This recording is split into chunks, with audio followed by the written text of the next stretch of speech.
یہ آپ کیا کر رہے ہیں سر؟ آپ کیسے ایسا کر سکتے ہیں؟ میں نہیں مانتی اس نکاح کو۔ آپ نے میرے ساتھ دھوکہ کیا ہے، میں پولیس میں رپورٹ کروں گی، میں آپ پر فراڈ کا کیس کروں گی۔ وہ غصے سے پاگل ہوتی بولی تھی، جبکہ مقابل ریلیکس انداز میں بیٹھا بڑے مزے سے اسے بھڑکتا ہوا دیکھ رہا تھا۔ آپ کو واقعی لگتا ہے مس زریرا کہ یہ ممکن ہے؟ یہاں کون آپ کی بات پر یقین کرے گا؟ آپ کے پاس تو کوئی ثبوت بھی نہیں ہے جس سے آپ یہ ثابت کر سکیں کہ میں نے دھوکے سے آپ سے نکاح نامے پر سائن کروائے ہیں۔ اس شاطر انسان کی بات پر وہ اپنے دانت پیس کر نہایت غصے سے اسے دیکھنے لگی۔ کیا چاہتے ہیں آپ مجھ سے؟ کیوں کر رہے ہیں یہ سب؟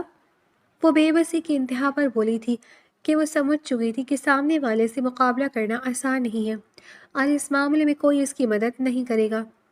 پھر اس کا تھا ہی کون؟ اپنے گھر والوں کو تو وہ پہلے ہی چھوڑ آئی تھی، اور قمر کو وہ کسی صورت اس سب کے بارے میں نہیں بتانا چاہتی تھی۔ وہ جانتی تھی کہ وہ بہت بڑی مشکل میں پھنس گئی تھی، اس لیے نہ چاہتے ہوئے بھی اس کے لہجے میں بے بسی سمٹ آئی تھی۔ کچھ زیادہ نہیں، میں چاہتا ہوں کہ آپ 3 ماہ تک میرے ساتھ میرے فلیٹ پر میری بیوی کی حیثیت سے رہیں۔ اس کے بعد میں آپ کو اس جعلی رشتے سے آزاد کر دوں گا۔ دراصل میرے پیرنٹس مجھے شادی کے لیے فورس کر رہے ہیں، اور میرا بھی ایسا کوئی ارادہ نہیں، اس لیے تم تب تک میرے پیرنٹس کے سامنے میری بیوی کا رول ادا کرو گی۔ لیکن تمہیں فکر کی ضرورت نہیں، یہاں پر کسی کو بھی ہمارے رشتے کے بارے میں پتہ نہیں چلے گا۔ تمہارے ہر طرح سے ایک اچھی بیوی ہونے کا فرض ادا کرنا ہے، اور میری ہر بات ماننی ہوگی۔ اگر تم ایک اچھی اور فرما بردار بیوی ثابت ہوئی تو 3 ماہ کے بعد میں تمہیں اس کانٹریکٹ سے آزاد کر دوں گا۔ اس شخص کی بات پر وہ غصے سے اسے دیکھنے لگی۔ ایسا کچھ نہیں ہو سکتا، میں آپ جیسے شخص کے ساتھ نہیں رہ سکتی۔ پھر ہمارا کون سا سچ میں نکاح ہوا ہے؟ آپ نے دھوکے سے سائن کروائے ہیں نکاح کے پیپرز میں۔ میں آپ کی بیوی نہیں ہوں، یہ بات آپ بھی جانتے ہیں اور میں بھی۔ پھر آپ ایسا سوچ بھی کیسے سکتے ہیں کہ میں آپ کے ساتھ رہوں گی، وہ بھی آپ کی بیوی بن کر؟ وہ غصے سے لال ہوتی ایک ایک لفظ چبا چبا کر بولی تھی۔ وہ کیا ہے نا، کاغذات پر دیکھا جائے تو آپ قانونی طور پر میری بیوی ہی ہیں، لیکن اگر آپ کو میرے ساتھ رہنے میں اتنا ہی مسئلہ ہے تو ہم شرعی طور پر بھی نکاح کر لیں گے، کیونکہ یاد رکھیے گا کاغذات میں ہی صحیح لیکن میری بیوی ہیں آپ، اور جب تک میں آپ کو آزاد نہ کر دوں تب تک آپ قانوناً میری بیوی رہیں گی۔ اس لیے اگر اس کاغذی رشتے سے آزادی چاہیے تو آپ کو وہ کرنا ہی ہوگا جو میں کہوں گا، ورنہ آپ کر لیجئے جو آپ سے ہوتا ہے۔ اس نے بڑے سکون سے کہتے اسے بے سکون کیا تھا۔ زریرا کچھ لمحے بے بسی سے اسے دیکھتی رہی اور پھر نہ چاہتے ہوئے بھی اس بات مان گئی، کیونکہ اس کے سوا اس کے پاس اور کوئی چارہ نہیں تھا۔ یہ باس نے دیا ہے۔ مسٹر غسان کی سیکرٹری سپاٹ چہرے کے ساتھ ایک نوٹ اس کے ڈیسک پر رکھتی وہاں سے چلی گئی تھی، جس پر اپنے کام میں مگن زریرا نے لب بھیج کر ایک گہرا سانس لیا اور پھر اس چٹ کو دیکھنے لگی۔ مس زریرا، آج ڈیل کے مطابق آپ کو میرے ساتھ میرے گھر آنا ہے، اس لیے چھٹی کے وقت میرا انتظار کیجیے گا، ہم دونوں آج ساتھ میں گھر جائیں گے۔ اس شخص کے حکم پر اس کا خون کھولا تھا، اس نے تیزی سے اس چٹ کو توڑ مڑوڑ کر ڈسٹ بن میں نظر کیا تھا، لیکن اس کے حکم کو نظر انداز کرنا اس کے بس میں نہیں تھا، اس لیے تب تو وہ اپنے کام کی جانب متوجہ ہو گئی تھی، لیکن وہ جانتی تھی کہ اس شخص کا حکم ماننا ہی پڑے گا۔ ارے زریرا، تم کیوں اتنے آرام سے بیٹھی ہو؟ چھٹی کا وقت ہو گیا ہے، گھر نہیں جانا کیا؟ آفس کے تمام ورکر ایک ایک کر کے اپنے گھر کے لیے نکل رہے تھے، اور وہ یوں ہی اپنے ڈیسک پر بیٹھی خود کو مصروف ظاہر کرنے کی کوشش کر رہی تھی، جب اس کی ایک کولیگ اس کے پاس سے گزرتی ہوئی حیرت سے بولی تھی، جو کہ نہایت ہی ریلیکس انداز میں بیٹھی تھی، جیسے آج گھر جانا ہی نہ ہو۔ ہاں، بس تھوڑا سا کام رہ گیا، یہ سمیٹ کر ابھی اٹھتی ہوں۔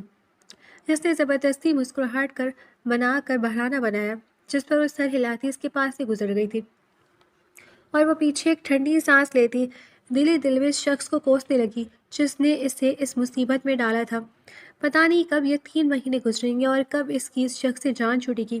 وہ دل میں جلتی کڑتی یہی سوچے جا رہی تھی۔ پورا آفس خالی ہو گیا تھا، یہاں تک کہ سیکرٹری اور مینیجر بھی جا چکے تھے۔ ایک وہی تھی جو کہ وہاں فضول میں بیٹھی ان صاحب کا انتظار کر رہی تھی، جو پتہ نہیں کہاں تھے۔ کچھ ہی دیر گزری تھی جب وہ اسے اپنے آفس سے نکلتا ہوا دکھائی دیا۔ آ جائے مسز، اس کی مسکرا کر کہتی زریرا کو آگ لگی تھی، لیکن خود پر ضبط کرتی وہ خاموشی سے اٹھی تھی اور اس کے ساتھ چلتی ہوئی آفس کی بلڈنگ سے باہر آئی۔ وہ دونوں کچھ ہی دیر میں غسان کی گاڑی میں بیٹھ کر غسان میر کے شاندار اپارٹمنٹ میں موجود تھے، جہاں کچھ لوگ اور ایک مولوی صاحب کو دیکھ کر وہ چونکی تھی۔ بیٹھ جائے مسز زریرا۔ اس شخص کی بات پر وہ ہنوک انداز میں اسے دیکھتی سب کچھ سمجھنے کی کوشش کر رہی تھی، اور اگلے ہی لمحے سب سمجھ آ جانے پر وہ غصے سے اسے گھورنے لگی تھی، لیکن مقابل پر کوئی اثر نہیں ہوا تھا۔ ایسے ہی ہار مان کر سامنے صوفے پر بیٹھنا پڑا۔ وہ الگ بات تھی کہ اس وقت اس کے اندر ایک آتش فشاں پھٹ رہا تھا۔ زریرا فاروقی، آپ کا نکاح غسان میر ولد میر کے ساتھ باعوض حق مہر 1 لاکھ روپے سکہ راج الوقت طے پایا ہے۔ کیا آپ کو یہ نکاح قبول ہے؟ مولوی صاحب کی بات پر وہ اپنی مٹھیاں بھیج کر بمشکل خود پر ضبط کرتی سامنے بیٹھے اس حسین نوجوان کو دیکھنے لگی، جو کہ اس وقت اسے زہر سے بھی زیادہ برا لگ رہا تھا، لیکن اس کی آنکھوں میں نظر آتی وارننگ کو وہ نظر انداز نہیں کر پائی تھی۔ جی قبول ہے۔ اور پھر نہ چاہتے ہوئے بھی اس ناپسندیدہ شخص کو اپنی نکاح میں قبول کر لیا، کیونکہ اس کے سوا اس کے پاس اور کوئی چارہ نہیں تھا۔ اس سے اعجاب و قبول کروانے کے بعد اب مولوی صاحب میر کی جانب متوجہ ہوئے تھے، اور کچھ ہی دیر میں وہ دونوں شرعی طور پر بھی ایک دوسرے کے نکاح میں بندھ گئے تھے۔ غسان میر نے ایک نظر اس کے پھولے ہوئے منہ پر ڈالی اور پھر مولوی صاحب اور وہاں موجود باقی تمام اپنے دوستوں کو رخصت کرنے لگا، جنہیں گواہوں کے طور پر اس نے بلایا تھا۔ یہ سب کیا ہے؟ آپ ایسا کیسے کر سکتے ہیں؟ سب کے جاتی وہ پھٹ پڑی تھی۔ کیا کیا ہے میں نے؟ تم نے ہی تو کہا تھا کہ بغیر نکاح کے تم میرے ساتھ نہیں رہ سکتی، اس لیے سوچا شرعی طور پر بھی تمہیں اپنا بنا لوں، تاکہ تمہارا کوئی اعتراض اور جواز باقی نہ رہے۔ سامنے والا انتہائی سکون سے اب آپ سے تم پر آ گیا تھا، جس پر وہ جس بزز ہو گئی تھی۔ چولہ اب رات ہونے والی ہے اور مجھے بہت بھوک لگی ہے، میرے لیے اچھا سا ڈنر تیار کرو۔ اس شخص کی بات پر وہ حیرت سے اسے دیکھنے لگی۔ ایکسکیوز می، میں کیوں آپ کے لیے ڈنر بنانے لگی؟ آپ کو بھوک لگی تو خود بنائی ڈنر، وہ غصے سے بولی تھی، جس پر مقابل جو کہ اندر کی جانب بڑھ رہا تھا اس کی بات پر ایڑیوں کے بل گھما تھا۔ تم بھول رہی ہو مسز کہ تمہیں ان 3 ماہ میں میری ہر بات ماننی ہے اور ایک اچھی اور فرمانبردار بیوی ہونے کا ثبوت دینا ہے، تبھی میں تمہیں اس رشتے سے آزاد کروں گا۔ اس نے خاصا جتاتے ہوئے کہا، جس پر وہ غصے سے مٹھیاں بھیج کر رہ گئی۔ لیکن مجھے کھانا بنانا نہیں آتا۔ اس شخص کو برداشت کرنا ہی بہت مشکل تھا، کجا کہ وہ اس کے لیے کھانا بناتی، اس لیے بڑے ضبط سے بولی تھی۔ تو سیکھو نا، کیسی لڑکی ہو تم جو تمہیں کھانا بنانا نہیں آتا؟ خیر کوئی بات نہیں، میری سنگت میں رہتے ہوئے سب کچھ سیکھ جاؤ گی۔ فی الحال جو آسانی سے بنا لیتی ہوں آج وہی بنا لو، لیکن اس کے بعد تمہیں میری پسند کا کھانا بنانا سیکھنا ہوگا۔ اب جلدی سے کام پر لگ جاؤ، مجھے بہت بھوک لگ رہی ہے۔ وہ اپنی بات کہتا چل دیا تھا، اور اس شخص کی باتوں پر وہ انتہائی غصے سے اس کی پشت کو گھورتی پیر پٹک کر سامنے موجود اوپن کچن کی جانب بڑھ گئی تھی۔ کچن میں آتے کچھ وقت اسے تمام چیزیں ڈھونڈنے میں لگ گیا تھا۔ ایسا نہیں تھا کہ اسے کھانا بنانا نہیں آتا تھا، وہ ٹھیک ٹھاک کھانا بنا لیتی تھی، لیکن اس دھوکے باز شخص کے لیے وہ کچھ بھی پکا نہیں چاہتی تھی۔ اس لیے سوچا کہ آج اس شخص کو ایسا مزہ چکائے گی کہ پھر کبھی اس کے ہاتھ کا کھانا بنا ہوا نہیں کی فرمائش کرے گا۔ اس کی آنکھیں کسی احساس کے تحت چمکی تھیں، اور اگلے لمحے تیزی سے ہاتھ چلاتی وہ کھانا بنانے میں مصروف ہو گئی تھی۔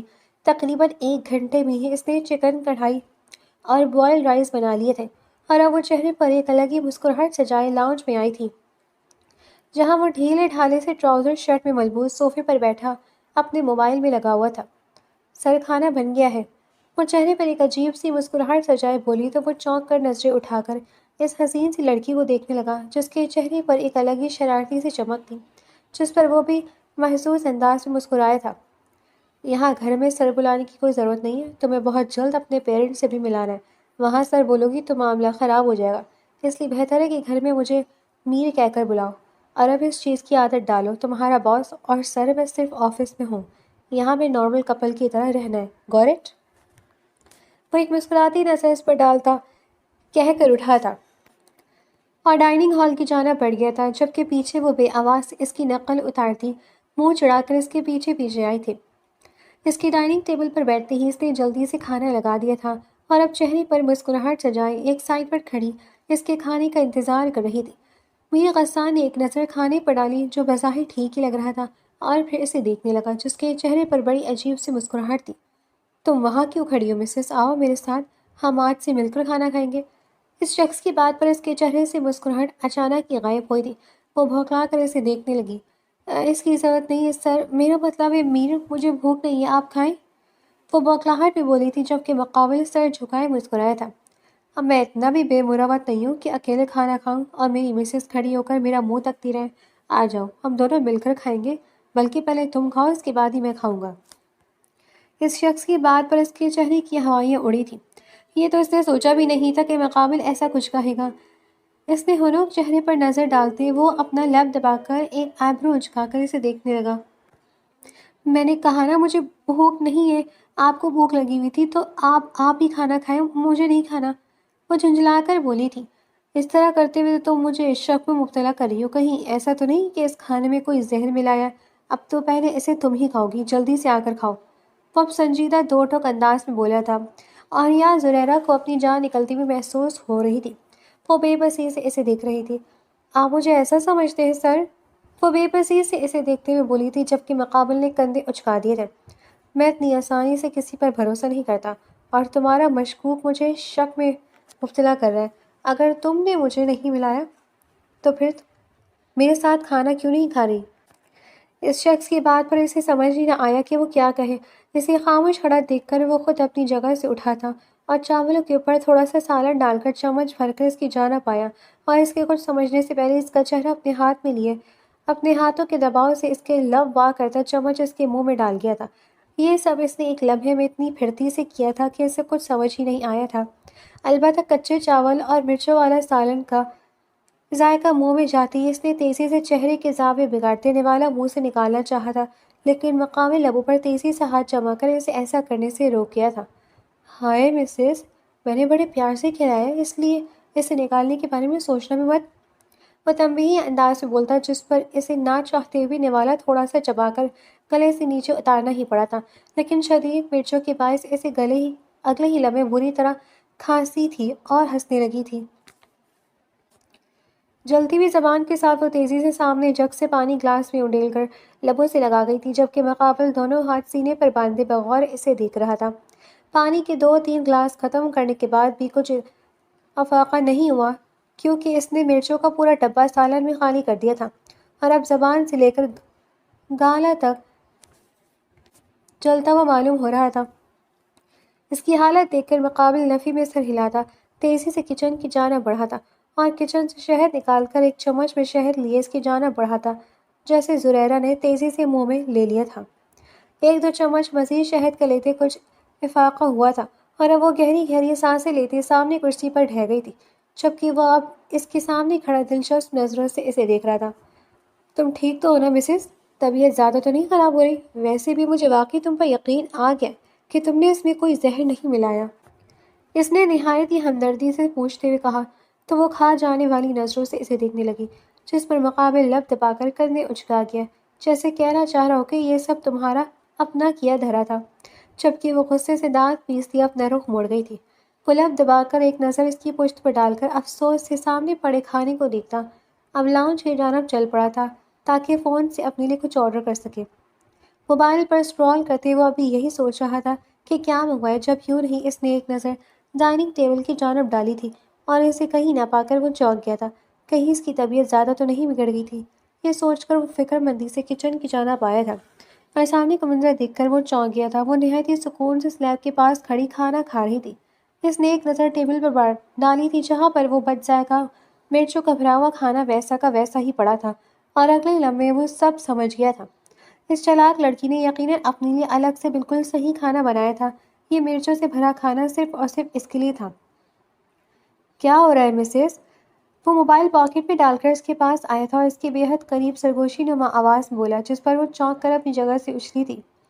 وہ ابھی اسے غصے سے گھور ہی رہی تھی کہ اس نے اس کے سامنے پڑی ٹرے نہایت ہی بھرتی سے اٹھا لی تھی، جس میں سے اس نے ابھی 1-2 لقمے ہی لیے تھے، اور لمبے لمبے ڈگ بھرتا کچن سے نکل گیا۔ وہ ہنوک سے اسے دیکھتی رہی، اور اگلے ہی لمحے غصے سے اس کے پیچھے بھاگی تھی۔ میرا کھانا مجھے دو، وہ میرا کھانا ہے، وہ ذرا غصے سے بولی تھی، جبکہ مقابل اس کی بات کو نظر انداز کرتا تیزی سے سامنے کمرے میں بند ہو گیا تھا اور کمرہ اندر سے لاک کر لیا تھا۔ وہ کتنی دیر دروازہ پیٹتی رہی اور اندر میر غسان سکون سے بیٹھ کر اس کا بنایا ہوا کھانا انجوائے کرتا رہا، جو کہ نہایت ہی لذیذ بنا ہوا تھا۔ دل ہی دل میں اس نے اپنی بیگم کی تعریف کی تھی، جس کے کھانے میں واقعی بڑا ذائقہ تھا۔ سکون سے سیر ہو کر سارا کھانا ختم کرتے وہ اب خالی برتن اٹھائے دروازہ کھول کر باہر آیا تھا، جہاں وہ دروازہ بجا بجا کر تھک گئی تھی۔ اس کے ہاتھ میں خالی برتن دیکھ کر اس نے پیر پڑھے تھے۔ اس نے اپنے لیے بس تھوڑا سا ہی کھانا بنایا تھا تاکہ مقابل وہی مرچوں والا کھانا کھائے، لیکن اسے کیا خبر تھی کہ وہ اس کا ہی کھانا کھا جائے گا۔ اب اس کے پاس مرچوں والا کھانا ہی بچا ہوا تھا، اور جتنی وہ تھکی ہوئی تھی اب اس میں بالکل بھی ہمت نہیں تھی کہ وہ دوبارہ کھانا بناتی، اس لیے اب سر پکڑ کر ڈائننگ ٹیبل پر بیٹھتے اس مرچوں والے کھانے کو گھورنے لگی۔ اسے اب رونا آ رہا تھا، اور اس سے پہلے کہ وہ واقعی رو پڑتی، پیچھے سے کسی نے ٹیبل پر کھانے کا پارسل رکھا۔ وہ چونک کر پیچھے کھڑے میر غسان کو دیکھنے لگی۔ تمہاری طرح ظالم نہیں ہوں لڑکی، اور ہاں، اب سے ہم میاں بیوی ہیں، اس لیے کہ کمرے میں ایک ہی بیڈ پر سوئیں گے۔ کھانا ختم، خاموشی سے کمرے میں آ جانا، یہاں اور کوئی جگہ نہیں ہے سونے کی، لیکن پھر بھی میرے ساتھ نہیں سونا تو تم یہاں باہر لاؤنج میں آرام سے سو سکتی ہو۔ وہ منہ بنا کر کہتا اپنے کمرے کی جانب بڑھ گیا تھا، اور پیچھے وہ اسے زبان چڑھاتی جھپٹ کر وہ پارسل کھولنے لگی جس میں پیزا تھا۔ میر غسان نے اس کا کھانا کھاتے ہوئے اس کے لیے کھانا آرڈر کر دیا تھا، کیونکہ اسے معلوم تھا کہ وہ محترمہ بھوکی ہوں گی۔ کھانا کھانے کے بعد اب اسے سونے کی فکر ہونے لگی تھی۔ ایک دو مزید کمرے وہاں تھے، لیکن وہ لاک تھے، مطلب سوائے اس کے کمرے کے اس کے پاس سونے کے لیے اور کوئی جگہ نہیں تھی۔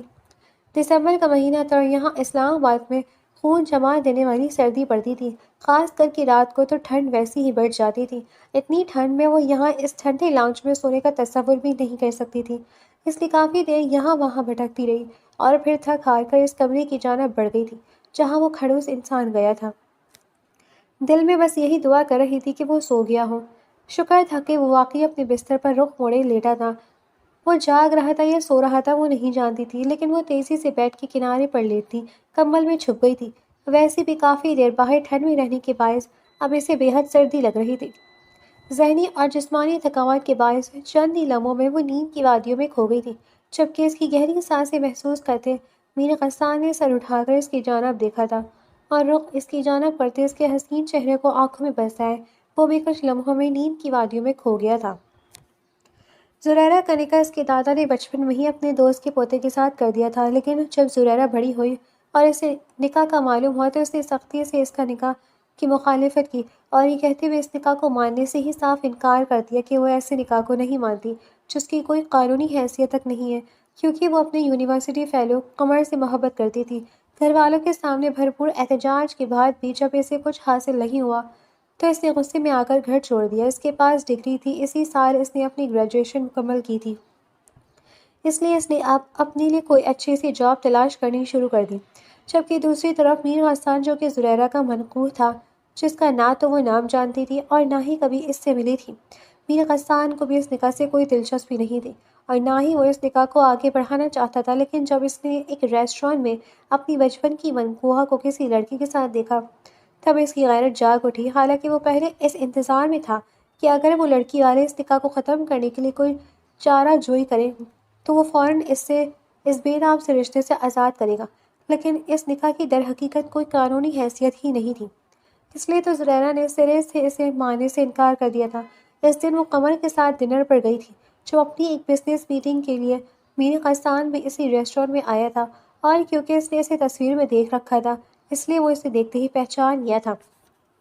اگر وہ اس سے رشتہ ختم کر کے کسی اور کی جانب بڑھتی تو شاید اسے اتنا فرق نہیں پڑتا، لیکن وہ ابھی تک اس کے نکاح میں تھی، اور اس کے نکاح میں ہوتے ہوئے وہ کیسے کسی غیر مرد کے ساتھ یوں گھومنے جا سکتی تھی؟ یہ بات اسے غصے سے پاگل کر گئی تھی۔ وہ خود بھی نہیں جانتا تھا وہ جلن تھی یا اس کی غیرت جس نے اسے ایسا قدم اٹھانے پر مجبور کیا۔ اس نے فوراً اس کے بارے میں تمام انفارمیشن نکالی، اور تب اسے معلوم ہوا کہ وہ اپنا گھر اور اپنے گھر والوں کو کسی لڑکی کے لیے چھوڑ چکی ہے اور جاب کی تلاش میں ہے۔ تبھی اس کے ذہن نے کام کیا اور اس نے اس لڑکی کو سبق سکھانے کا فیصلہ کیا۔ اس نے ایک سوچی سمجھی سازش کے تحت اسے انٹرنشپ کی میل بھیجی، اور اگلے ہی لمحے وہ اس کے سامنے اس کے آفس میں موجود تھی۔ اس نے نہایت ہی چالاکی سے 7 جاب کانٹریکٹ سائن کروائے۔ ان پیپرز کے درمیان ہی نکاح نامہ بھی رکھا تھا، جس پر اس نے بھی سوچے سمجھے بغیر سائن کر دیے، اور زریرہ کو اس کے آفس میں کام کرتے ہوئے ایک ہی ہفتہ گزرا تھا جب میر غسان نے اس کے سر پر بم گرایا، اسے نکاح نامہ دکھا کر، جس پر وہ چیخی چلائی، بہت غصہ کیا، لیکن پھر جیسا اس نے سوچا تھا ویسا ہی اس کی مرضی کے مطابق اس کی بات پر سر جھکا گئی تھی۔ وہ ابھی تک خود بھی یہ نہیں سمجھ پا رہا تھا کہ اس نے یہ سب کیوں کیا۔ وہ تو خود اس رشتے کو ختم کرنے کا سوچ رہا تھا، لیکن پھر پتہ نہیں کیا ہوا کہ اس لڑکی کو دیکھ کر ہی جیسے اس کا ارادہ بدل گیا، یا شاید اس کا دل بدل گیا۔ مسز زریرہ، آپ کو سر نے بلایا ہے۔ اس کی سیکریٹری کے اس حکم پر وہ دانت پیس کر اپنی جگہ سے اٹھی تھی اور خاموشی سے اس کے آفس کی جانب گئی تھی۔ آپ نے بلایا سر؟ وہ بمشکل اپنے لب و لہجے پر قابو پائے ذرا عزت سے بولی تھی کیونکہ یہاں آفس میں کوئی تماشا نہیں چاہتی تھی۔ جی بالکل، وہ کیا ہے نا کچھ ہی دیر میں لنچ بریک ہو جائے گا اور میں اب اکیلے لنچ نہیں کرنا چاہتا، اس لیے آج سے ہم دونوں ساتھ میں ہی لنچ کریں گے، آ جائیں۔ وہ اطمینان سے کہتا سامنے صوفی کی جانب بڑھ گیا تھا جہاں اس کا لنچ موجود تھا، جبکہ وہ غصے سے اسے گھورنے لگی۔ سر آپ بھول رہے کہ مجھے آپ کی بیوی کا رول صرف اور صرف آپ کے گھر میں ادا کرنا ہے۔ آپ نے کہا تھا کہ یہاں ہم باس اور امپلائی کی طرح ہی رہیں گے۔ وہ اس ضبط سے اسے دیکھتے ہوئے بولی جبکہ مقابل کے سکون میں کوئی فرق نہیں آیا تھا۔ تو پھر ٹھیک ہے، یہ آپ کے باس کا آرڈر ہے کہ آپ میرے ساتھ لنچ کریں گی مسز زریرہ، اب بیٹھ جائیں۔ اس شخص کی بات پر وہ ضبط کے مارے سرخ پڑتی نہ چاہتے ہوئے بھی صوفی کی جانب بڑھ گئی۔ غسان میر نے سب سے پہلے پلیٹ بناتے ہوئے اس کے سامنے رکھی تھی اور پھر خود کے لیے کھانا نکالا۔ غسان میر تو سکون سے کھانا کھا رہا تھا جبکہ وہ جلدی جلدی کھانا کھاتی جا رہی تھی تاکہ یہاں سے نکل سکے۔ وہ نہیں چاہتی تھی کہ اس کی کولیگز کو اس پر باتیں بنانے کا کوئی موقع ملے، اس لیے وہ جلد از جلد یہاں سے نکلنا چاہتی تھی۔ میں نے کھا لیے سر، کیا اب میں جاؤں؟ 5 منٹ میں کھانا ختم کرتے وہ جلدی سے بولی تھی۔ نہیں۔ مقابل کے جواب پر وہ جو اپنی جگہ سے کھڑی ہو گئی تھی اچنبھے سے اسے دیکھنے لگی۔ لیکن کیوں سر؟ وہ احتجاجی نظروں سے اسے دیکھتے ہوئے بولی۔ میں نے آپ کو میرے ساتھ کھانا کھانے کے لیے بلایا تھا اور جب تک میرا کھانا ختم نہیں ہو جاتا تب تک آپ یہاں سے نہیں اٹھ سکتی۔ وہ سکون سے بولتا اسے بے سکون کر گیا تھا۔ آپ ایسا نہیں کر سکتے سر، آپ جانتے ہیں میں زیادہ دیر آپ کے آفس میں نہیں رہ سکتی، باہر لوگ باتیں بنائیں گے، کیا آپ کو ذرا بھی میری عزت کا خیال نہیں ہے؟ وہ ذرا غصے سے بولی تھی۔ تو یہ سب آپ کی اپنی چوائس ہے، اگر آپ نہیں چاہتی کوئی آپ کے کردار پر بات کرے تو ہمیں ابھی اسی وقت انہیں بتا دینا چاہیے کہ ہمارے درمیان کیا رشتہ ہے۔ مقابل نے چاول سے بھرا چمچ منہ میں ڈالتے سکون سے چباتے ہوئے کہا تھا جبکہ وہ غصے سے اسے گھورنے لگی۔ میں ایسا کچھ نہیں چاہتی سر، اور یہ ویسے بھی کاغذی رشتہ ہے اور کچھ ماہ میں ختم ہو جائے گا۔ وہ غصے سے بولی تھی جبکہ مقابل نے بے نیازی سے کندھے اچکائے۔ تو پھر ٹھیک ہے، آپ کو یہ بات بھی یاد رکھنی چاہیے کہ ان 3 ماہ میں آپ کو میری ہر بات ماننی ہے، تبھی آپ آزاد ہو سکتی ہیں اس رشتے سے، اس لیے اب سکون سے بیٹھ جائیں، جب تک میں کھانا نہیں ختم کروں گا تب تک آپ یہاں سے اٹھ نہیں سکتی۔ وہ آفس میں سے بڑے فارمل انداز میں آپ جناب کر کے مخاطب تھا۔ اس شخص کی بات پر وہ بے بسی سے اسے دیکھتی نہ چاہتے ہوئے وہاں بیٹھ گئی تھی اور اب خونخوار نظروں سے اسے دیکھ رہی تھی جو کہ ایسی فرصت سے کھانا کھا رہا تھا کہ اسے دیکھ کر لگتا تھا کہ اسے یہ کھانا ختم کرنے میں 2-3 گھنٹے لگ جائیں گے۔ 2-3 گھنٹے تو نہیں لیکن پورا آدھا گھنٹہ لگایا تھا اس شخص نے کھانا ختم کرتے ہوئے، اور وہ اس عرصے میں غصے سے لال پیلی ہو گئی تھی۔ اس کا اشارہ پاتے ہی وہ غصے سے لال چہرہ لیے تیزی سے آفس سے نکل گئی تھی جیسے کسی قید سے آزاد ہوئی ہو۔ میر غسان کی نظروں نے دور تک اس کا پیچھا کیا تھا۔ وہ باہر آئی تو سب لوگ حیرت سے اسے دیکھ رہے تھے جو کہ پوری لنچ بریک میں باس کے آفس میں بند رہی تھی۔ کیا ہے باس کو ضروری کام تھا، ایسے کیوں گھور رہے ہو؟ کبھی تمہارے باس نے اپنے آفس میں نہیں بلایا؟ وہ غصے سے بھاڑ کھانے والے انداز میں بولتی اپنے ڈیسک کی جانب بڑھ گئی۔ اس نے نیند میں کسمسا کر کروٹ بدلی تھی جب اپنے بے حد قریب کوئی عجیب سا احساس محسوس کرتے نیند میں ہی بے چین ہو کر اس نے آنکھیں کھولی تھی اور اپنے بے حد قریب اس حسین نوجوان کا چہرہ دیکھ کر وہ کچھ لمحے غائب دماغی سے اسے دیکھی گئی۔ اس کے ذہن پر ابھی تک نیند کا خمار سوار تھا، یہی وجہ تھی کہ وہ خواب کی سی کیفیت میں اس کا حسین چہرہ بے حد قریب سے دیکھتے ہوئے کہیں کھو سی گئی تھی۔ اس لمحے وہ سب کچھ بھول گئی تھی، وہ کون تھی، اس کے درمیان کیا رشتہ تھا، اس کی حقیقت کیا تھی، اسے کچھ یاد نہیں رہا تھا۔ وہ بس بے خودی سے اس کا حسین چہرہ دیکھے گئی۔ اس کی نظروں کی تپش اس قدر شدید تھی کہ میر غسان کے بے اختیار آنکھ کھلے اور اسے محویت سے خود کو تکتا پا کر کچھ لمحے وہ بے یقین ہوا اور پھر اس کے لبوں پر ایک جاندار مسکراہٹ آئی تھی، جبکہ وہ بھی جیسے کسی خواب کسی کیفیت سے جاگی تھی اور اب ہڑبڑا کر تیزی سے آنکھیں موند گئی تھی۔ کیا ہو گیا مسز، اتنا گھبرا کیوں رہی ہے؟ تمہارا اپنا شوہر ہوں، جب دل چاہے جیسے دل چاہے مجھے دیکھ سکتی ہو، کوئی پابندی نہیں ہے۔ وہ شرارتی انداز میں بولا تھا جبکہ وہ تیزی سے رخ موڑ گئی تھی، ساتھ ہی دلی دل میں خود کو سرزنش کی تھی جبکہ وہ مسکراتی نظر اس کی پشت پر ڈالتا آنکھیں موند گیا تھا۔ ان دونوں کو ایک ساتھ رہتے ہوئے 1 ماہ کا عرصہ گزر گیا تھا اور اس 1 ماہ میں ان دونوں کا رشتہ ویسے ہی تھا۔ زریرہ اپنی طرف سے ہر ممکن کوشش کرتی تھی اسے تنگ کرنے کی تاکہ وہ زج ہو کر خود ہی اسے چھوڑ دے، لیکن مقابل بھی نہایت ہی ڈھیٹ اور شاطر تھا کہ اس کی تمام تر چالیں اس پر ہی الٹ دیتا اور وہ بس دل ملا کر رہ جاتی۔ وہ زبردستی اس سے اپنے تمام چھوٹے موٹے کام کرواتا تھا اور وہ اپنی طرف سے ہر ممکن کوشش کرتی تھی کہ اس سے ضد کر سکے، لیکن ابھی تک اس میں ناکام ٹھہری تھی۔ اس شخص نے اسے اپنی ذات میں الجھا دیا تھا کہ وہ بس اس سے لڑتی جھگڑتی اسی میں الجھ کر رہ گئی تھی۔ پچھلے 1 ماہ میں اسے ایک بار بھی قمر سے ملنے کا یا بات کرنے کا موقع نہیں ملا تھا، اور اسے معلوم ہی نہیں تھا کہ وہ شخص اسے موقع دیتا ہی نہیں تھا۔ وہ جان بوجھ کر اسے ہر وقت مصروف رکھتا تھا تاکہ وہ کبھی غلطی سے بھی اس شخص کی جانب دوبارہ متوجہ نہ ہو۔ یہاں تک کہ آفس میں بھی وہ اس پر نظر رکھتا تھا۔ اس کے آفس میں لگی اسکرین جس پر آفس کی مختلف جگہوں کے منظر نظر آتے تھے، وہ اس اسکرین کو بس اسی کیمرے پر سیٹ رکھتا تھا کہ جہاں سے وہ سکون سے پورا دن اپنی بیوی پر نظر رکھ سکے۔ جیسے ہی وہ کہیں آگے پیچھے ہوتی ہے، وہ فوراً کیمرہ سوئچ کرتے اسے دیکھتا۔ اس 1 ماہ میں مقابل نے اسے اس قدر مصروف کر دیا تھا کہ اس بیچاری کو اپنا موبائل یوز کرنے کی فرصت ہی نہیں ملتی تھی۔ وہیں دوسری جانب 1 ماہ میں ہی وہ یہ بات اچھی طرح سے جان گیا تھا کہ اس لڑکی کو سبق سکھانے کے لیے جو قدم اٹھایا ہے، اب خود ہی اس میں پھنس چکا ہے۔ اسے احساس ہو وہ لڑکی دن بدن اس کے لیے انتہائی اہم ہوتی جا رہی ہے اور وہ کچھ نہیں کر پا رہا۔ وہ لڑکی اپنی چلبلی سی شخصیت اور اپنی کیوٹ کیوٹ حرکتوں سے اس حسین نوجوان کو اپنا دیوانہ کر رہی تھی۔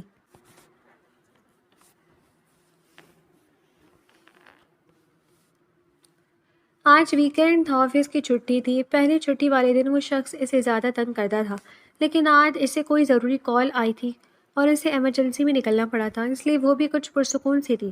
آرام سے ناشتہ کرتے اسے اب قمر کا خیال آیا تھا، جسے 1 ماہ میں پوری طرح وہ بھول گئی تھی۔ اگر کبھی ذہن میں اس کا خیال آ بھی جاتا تو وہ شخص ایسے اسے خود میں الجھاتا کہ چند ہی لمحوں میں وہ خیال اس کے ذہن سے نکل جایا کرتا تھا۔ اب جب فرصت کے لمحات میسر آئے تھے تو اسے احساس ہوا کہ وہ اس شخص کو تو بھول ہی گئی تھی جس سے محبت کی دعوے دار تھی۔ اپنا موبائل اٹھایا جسے ہاتھ لگانے کا بھی وقت نہیں ملتا تھا، تو اس شخص کی ڈھیروں کالز اور میسیجز دیکھ کر وہ شرمندہ ہو گئی تھی اور فوراً سے فون کیا اور اسے اپنی مصروفیات کا بتانے لگی۔ جس پر اس نے ملنے کا کہا تو وہ کچھ جھجک سی گئی۔ کافی ٹال مٹول سے کام لینے کی کوشش کی، لیکن اسے ضد پر اڑے دیکھ کر وہ آخر کار ملنے کے لیے مان ہی گئی۔ اپنی الجھنوں میں وہ اس شخص کو نظر انداز نہیں کر سکتی تھی اور اب ایک گہرا سانس لیتے اس کے پاس جانے کے لیے تیار ہونے لگی۔ وہ الگ بات تھی کہ آج پہلی بار اس شخص سے ملنے کی کوئی خوشی یا گرم جوشی نہیں تھی، بلکہ عجیب سی بیزاریت اور بھاری پھنسا اس کے دل پر سوار تھا، جیسے وہ صحیح نہیں کر رہی تھی۔ آنکھوں کے پردے پر بار بار میر حسان کا چہرہ لہرا رہا تھا جسے وہ جھٹکتی تھی۔ وہ بار بار خود کو یہی سمجھا رہی تھی کہ یہ نکاح صرف اور صرف کانٹریکٹ میرج ہے، اس کی کوئی حیثیت نہیں اور اسے اس نکاح کو سر پر سوار نہیں کرنا۔ وہ قمر ہے جس سے وہ محبت کرتی ہے اور یہ نکاح بہت جلد ختم ہو جائے گا، لیکن اس کا دل مطمئن نہیں تھا، مگر وہ پھر بھی تیار ہوتی اپنی مطلوبہ جگہ پر پہنچ گئی تھی۔ سامنے اسے قمر بیٹھا نظر آیا۔ یہ ایک چھوٹا سا کیفے تھا جہاں وہ دونوں اکثر ملتے تھے۔ کیسی ہو یار، تم تو مجھے بھول ہی گئی ہو، پورا 1 ماہ ہو گیا، مجھے تو لگا کہ شاید کسی بات پر ناراض ہو۔ کتنے کالز کیے، میسیجز کیے، ایک کا بھی جواب نہیں دیا، پتہ ہے میں کتنا پریشان ہو گیا تھا۔ اس کے آتے ہی وہ ہمیشہ کی طرف فکر مند انداز میں بولا تھا، جس پر وہ شرمندہ سی ہوتی زبردستی مسکراہٹ چہرے پر سجائے اس کے سامنے بیٹھ گئی۔ پہلی بار وہ اس کے ساتھ کمفرٹیبل محسوس نہیں کر رہی تھی۔ اسے کب سے کسی کی پرتپش نظریں خود پر محسوس ہو رہی تھی، لیکن وہ جب ادھر ادھر دیکھتی تو کسی کو نہ پا کر اپنا وہم سمجھ کر سر جھٹک دیتی۔ جبکہ میر غسان جو کہ اپنی ماں کی طبیعت خرابی کا سن کر ان سے ملنے گیا تھا، اسے واپسی پر ایک دوست مل گیا اور وہ اسے اتفاق سے اسی کیفے میں لے آیا۔ اپنے دوست کے جانے کے بعد وہ بھی وہاں سے جانے لگا تھا، جو اپنی بیوی کو اس انجان لڑکی کے ساتھ اندر داخل ہوتا دیکھ کر وہ دوبارہ ہی وہیں کونے والی ٹیبل پر جا کر بیٹھ گیا، جہاں سے وہ تو آسانی سے انہیں دیکھ سکتا تھا، لیکن وہ دونوں اسے نہیں دیکھ سکتے تھے، اور وہ اب کب سے سلگتی ہوئی نگاہوں کے ساتھ ان دونوں کو آپس میں باتیں کرتا ہوا دیکھ رہا تھا۔ بس نہیں چل رہا تھا کہ ان کے پاس جا کر اس لڑکے کا منہ توڑ دے یا اپنی بیوی کو اٹھا کر خود میں چھپا لے، لیکن وہ بس خود پر ضبط کر کے بیٹھا رہا۔ وہ جانتا تھا وہ لڑکی اسے پسند نہیں کرتی، اور پہلی بار یہ احساس ہونے پر دل بھاری سا ہونے لگا۔ دل اور دماغ میں عجیب و غریب قسم کے وہم ستانے لگے تھے۔ میں اب چلتی ہوں، مجھے کچھ ضروری کام ہے، آج کل بہت بزی ٹائم چل رہا ہے، نئی جاب ہے نا، اس لیے وقت ہی نہیں ملتا، ہم پھر کبھی ملیں گے۔ وہ زیادہ دیر وہاں بیٹھ نہیں پائی تھی، اس لیے جلدی سے اپنی کافی ختم کرتی اٹھی تھی، جبکہ مقابل حیرت سے اسے دیکھنے لگا۔ ابھی وہ کچھ کہتا کہ اچانک کیفے میں کچھ لوگ بندوقیں تھامے اندر داخل ہوئے تھے، جنہیں دیکھ کر زریرہ جو اپنی جگہ سے اٹھی تھی خوفزدہ سی ہوئی تھی۔ وہ لوگ بندوق کے تانتے لوگوں سے ان کی قیمتی چیزیں چھین رہے تھے۔ ان میں سے ایک کو اپنی جانہ پاتا دیکھ کر زریرہ خوف سے کانپتی تیزی سے اپنی جگہ پر کھڑے ہوتے قمر کے پیچھے جا کر چھپی تھی۔ اوئے، تجھے زیادہ شوق ہو رہا ہے ہیرو گیری دکھانے کا؟ چلو سامنے سٹو ورنہ یہی گولی مار دیں گے۔ ان میں سے ایک نقاب پوشن کے پاس آتا قمر پر گن تانے بولا تھا، میں اسے جانتا ہی نہیں ہوں، یہ میرے ساتھ نہیں ہے۔ قمر خوف سے کانپتے ہوئے کہہ کر تیزی سے اس کے سامنے سے ہٹا تو وہ بے یقین نگاہوں سے اس شخص کو دیکھنے لگی جس سے اس نے محبت کی تھی، جو اس سے محبت کا دعوے دار تھا اور اب یوں اسے ڈاکوؤں کے سامنے اکیلا چھوڑ کر ایک طرف ہو گیا تھا۔ وہ ایک بے یقین نگاہ اس شخص پر ڈالتی اب اس ڈاکو کو دیکھنے لگی جو کہ ہاتھ میں بندوق لیس کی جانب آ رہا تھا۔ وہ دیکھ چکی تھی وہاں موجود عورتوں کے گلے اور کانوں سے کیسے بے دردی سے زیور نوچے تھے۔ ابھی وہ شخص اس تک پہنچتا کہ تیزی سے کوئی دیوار کی مانند اس کے سامنے آ کر حائل ہوا تھا۔ خبردار، جو اسے ہاتھ بھی لگایا۔ سامنے والا شدت سے گرایا اور اس کی آواز سن کر وہ بے یقینی سے اس کی پشت کو دیکھنے لگی۔ غسان! اس کے لبوں نے بے آواز اسے پکارا تھا۔ وہ نام آنکھوں سے اس کی پشت کو دیکھنے لگی۔ وہ اسے پہچان گئی تھی۔ ہاں وہی تھا، وہ میر غسان ہی تھا۔ یہی جیکٹ اور جینز پہن کر تو وہ صبح تیزی سے گھر سے نکلا تھا۔ وہ یہاں کیا کر رہا تھا وہ نہیں جانتی تھی، لیکن وہ اس وقت اس کے سامنے دیوار بنا اسے شرمندہ کر گیا تھا۔ جس شخص سے محبت کی تھی، جس پر بھروسہ تھا، جس کے ساتھ عہد و پیمان کیے تھے، وہ اسے اس مشکل وقت میں اکیلا چھوڑ چکا تھا، اور جس کے ساتھ بس کاغذی نام کا رشتہ تھا، وہ اس کے سامنے کھڑا اس کی حفاظت کر رہا تھا۔ اس کی آنکھوں پہ نمی تیرنے لگی تھی۔ کچھ عرصہ پہلے ہی جب وہ اپنے گھر والوں سے لڑ کر گھر چھوڑ کر آئی تھی، تب اس کی ماں نے ایک بات کہی تھی کہ ہمیں لگتا ہے ہمارے لیے وہ بہتر ہے جو ہم چاہتے ہیں، لیکن ہمارا رب ہم سے بہتر جانتا ہے کہ ہمارے لیے کیا بہترین ہے، اور وہ ہمیشہ ہمارے بہترین کا انتخاب کرتا ہے۔ آج اسے اس بات کا مطلب سمجھ آیا تھا۔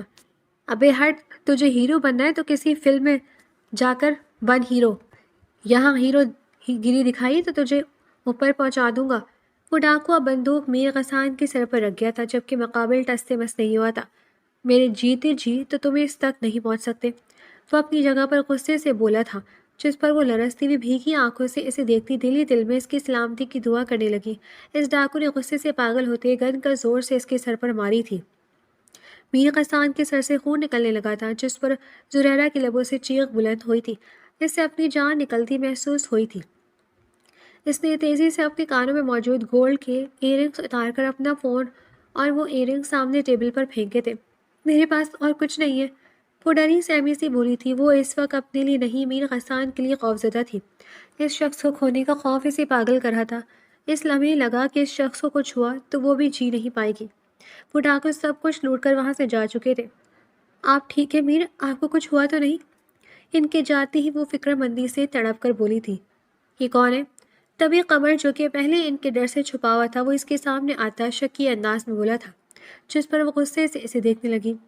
تمہیں اس سے کیا؟ تمہاری محبت دیکھ چکی ہوں میں، میرا تم سے کوئی تعلق نہیں۔ خبردار، جو مجھ سے مخاطب ہونے کی کوشش بھی کی تو اچھا نہیں ہوگا۔ وہ غصے سے اسے جھڑکتی اب میر غسان کو دیکھنے لگی۔ پتہ نہیں وہ یہاں کیا کر رہا تھا، کیا وہ پہلے سے ہی یہاں موجود تھا، کیا وہ اسے قمر کے ساتھ دیکھ چکا تھا؟ پتہ نہیں اس کے بارے میں کیا سوچ رہا ہوگا۔ اس کے دل میں عجیب و غریب قسم کے خیالات آنے لگے تھے، ساتھ ہی اس کی پیشانی پر لگے زخم کی فکر الگ سے اسے ہلکان کر رہی تھی۔ اسے بس اس وقت میر غسان کی فکر تھی۔ میں گھر جا رہا ہوں، تمہیں آنا ہے تو آ جاؤ، وہ سنجیدہ انداز میں کہتا وہاں سے چل پڑا تھا، جبکہ وہ بھی اس کے پیچھے پیچھے آئی تھی۔ قمر نے اس سے بات کرنے کی کوشش کی، لیکن وہ اسے بری طرح جھڑک گئی۔ وہ دونوں گاڑی میں بیٹھے تھے اور گاڑی میں مکمل خاموشی چھائی ہوئی تھی۔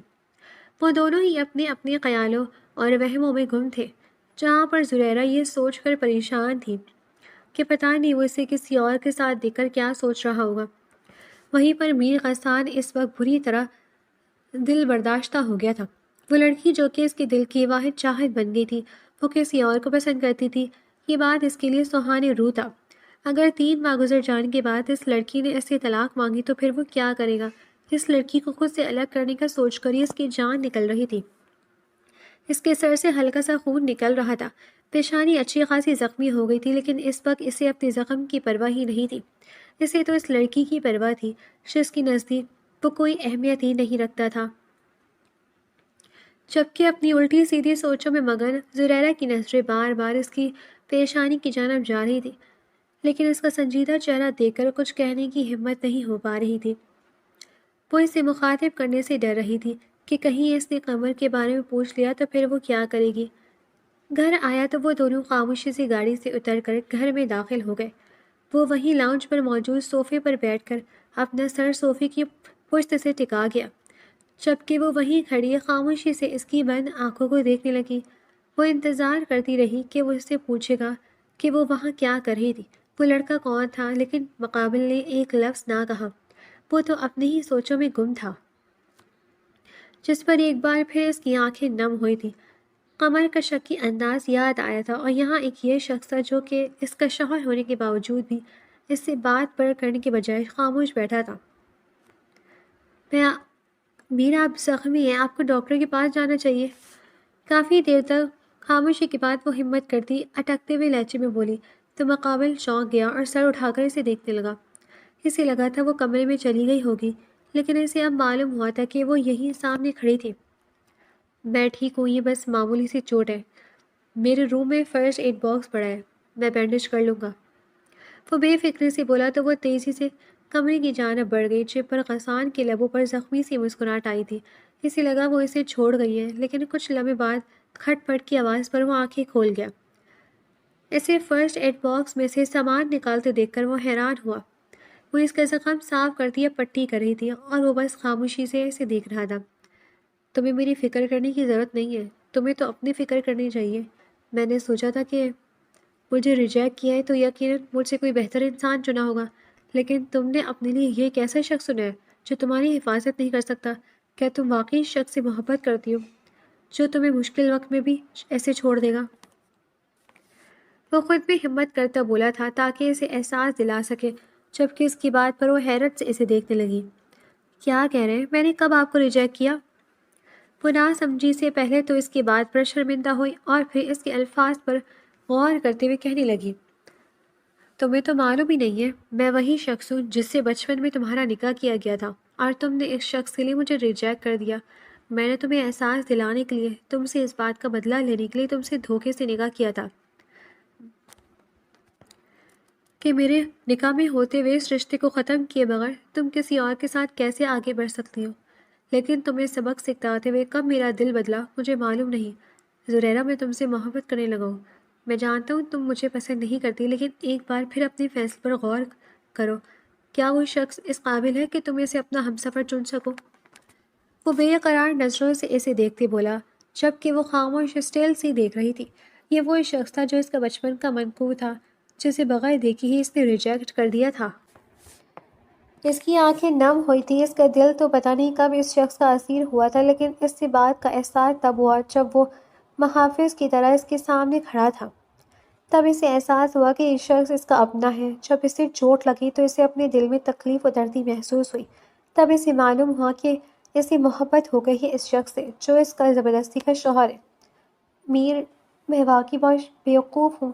میں نے جذبات میں آ کر اپنے لیے غلط انتخاب کر لیا، لیکن پتہ نہیں کون سی نیکی تھی جو میرے رب نے مجھے تم سے ملوا دیا۔ میں نہیں جانتی تھی کہ کب کیسے، لیکن میں بھی تم سے محبت کرنے لگی ہوں۔ وہ شخص جس سے میں محبت کی دعوے دار تھی، اس شخص سے تو مجھے کبھی محبت تھی ہی نہیں۔ محبت تو مجھے تم سے ہوئی ہے۔ کیا تم پلیز مجھے معاف کر کے اپنا لو گے؟ پہلی اپنی نادانی میں اپنے گھر والوں کو خود سے دور کر چکی ہوں، لیکن مجھے احساس ہو گیا ہے کہ ان کا فیصلہ صحیح تھا، اور میرا دل بھی اب تمہیں چھوڑنے پر آمادہ نہیں ہے۔ وہ سر جھکائے شرمندگی سے بولی تھی، جس پر وہ بے یقینی سے اسے دیکھنے لگا جیسے کوئی معجزہ ہوا ہو۔ اس لڑکی کا دل بدلنا اس کے لیے کسی معجزے سے کم نہیں تھا۔ وہ مسکرا کر اپنی جگہ سے اٹھا اسے خود میں سمیٹ گیا۔ میرے لیے تو صرف تم اور تمہاری محبت ہی کافی ہے زریرہ۔